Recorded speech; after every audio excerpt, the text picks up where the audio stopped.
बघा आता सोल्युशन.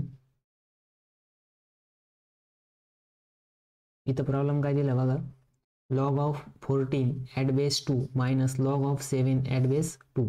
मग इथं लिहून घ्या आता तो problem, log of 14 at base 2 minus log of 7 at base 2.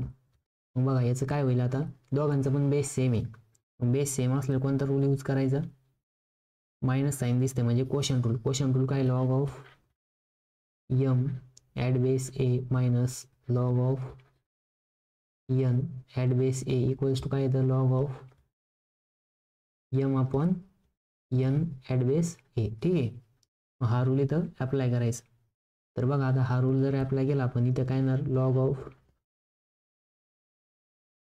14 divide by 7 divide by 7 at base 2. बघा 7 एक 7, 7 दुने 14, 7 दुने 14 होतं. ठीक आहे, म्हणजे काय येणार आन्सर आता इथं, लॉग ऑफ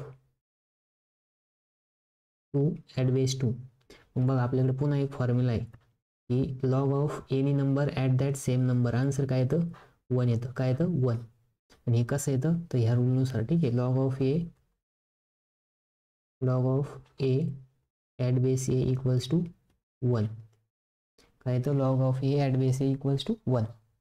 बघा सिंपल प्रॉब्लेम होता एकदम, 2 मार्कसाठी आलेला आहे. ठीक आहे, आता बघू नेक्स्ट प्रॉब्लेम.